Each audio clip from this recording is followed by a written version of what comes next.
सबसे पहले नासिका छिद्र से पानी सूंघ करके फेंक देना, अर्थात पानी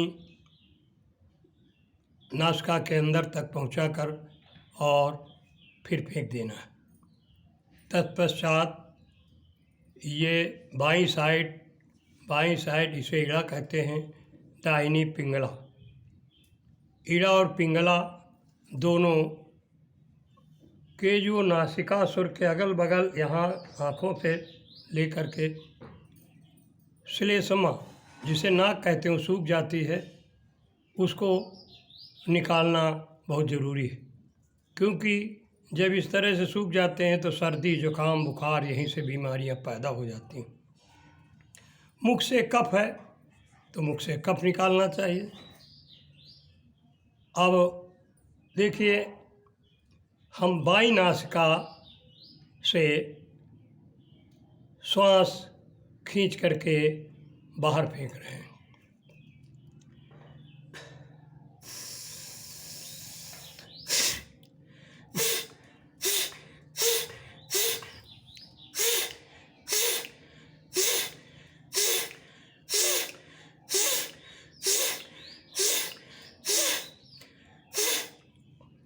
इसी प्रकार दाहिनी नासिका से ये श्लेष्मा अंदर का बाहर फेंक रहे हैं।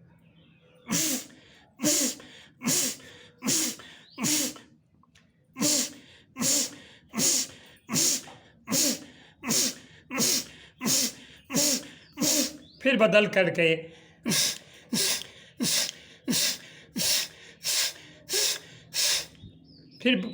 करके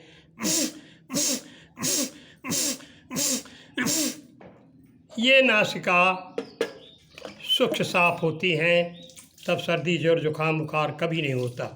बंधुओं, सबसे कारण बीमारी के ही हैं। वात पित्त कफ 3 प्रकार की बीमारियां होती हैं।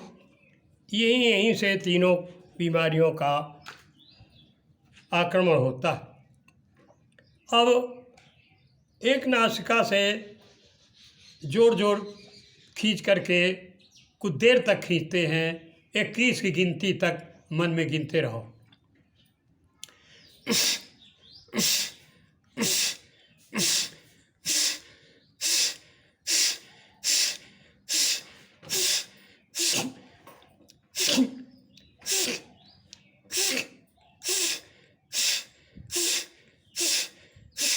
इसी तरह दूसरी नासिका से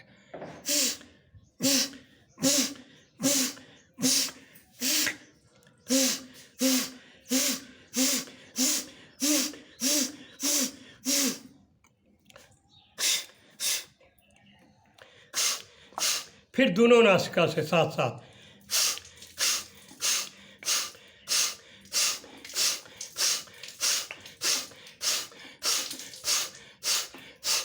बंधुओं, नासिका दोनों जब साफ होते हैं, खींचते हैं, बाहर निकालते हैं, कफ बाहर निकलता है जो चिपका हुआ। इससे आँखों को लाभ होता है, मस्तक को लाभ होता है, कानों को लाभ होता है, गर्दन के ऊपर के जितने अंग हैं सबको लाभ होता है। बीमारियां बचाने का एक बहुत बड़ा तरीका है। इनको अवश्य अभ्यास में लाना चाहिए। सुबह शौच होने के पश्चात कुल्ला करें और कुल्ला करने के बाद इन नासिकासुरों को साफ करें। तमाम प्रकार की मैंने अनुभव किया है। सर दर्द इसी से दूर हुआ, आँखों की ज्योत भी सुरक्षित हो जाती है, नासिका साफ रहते हैं, ईड़ा पिंगला दोनों नासिका साफ होते हैं और इनके स्वच्छ साफ होने से बीमारियों का आक्रमण नहीं हो पाता है। आज मैं इतनी बड़ी आयु 90 साल की आयु में कभी दवा नहीं खाता, न दवा खाने की कोशिश करता हूँ। अगर कहीं कुछ सर्दी जुकाम बुखार हुआ तो मैं ज़्यादा से ज़्यादा इसका प्रयोग करता हूँ, अभ्यास करता हूँ। सुबह भी, दोपहर भी, शाम को भी। बंधुओं, आसन, प्राणायाम ये सब जरूरी है। प्राणायाम, भ्रस्त्रिका प्राणायाम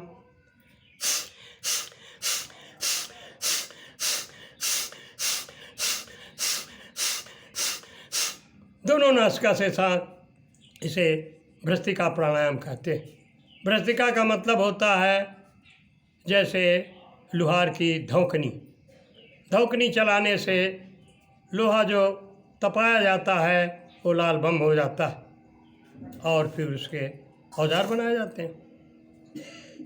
बंधुओं, भ्रस्त्रिका प्राणायाम से हृदय, फेफड़े और पेट की तमाम प्रकार की बीमारियां ठीक होती हैं, अथवा जिनके पास ये बीमारियां हैं भी नहीं तो आगे ये बीमारियां नहीं होने पाती।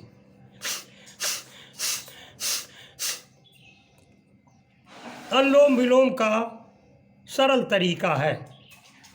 दाहिनी नासिका को उंगली खोल करके नासिका को दाबना नहीं है, केवल अंगुष्ठ का पोर नासिका के नोक पे रख लेना है।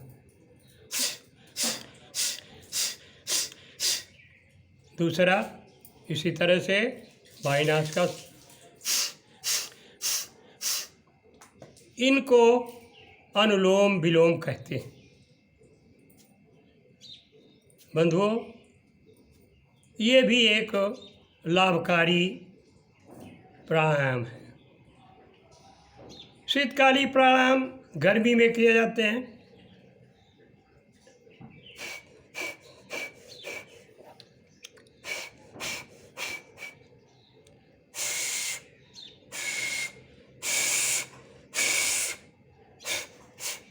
ये शीतली प्राणायाम है, कठिन नहीं है। इन प्राणायामों को अवश्य करना चाहिए। एवं मस्त।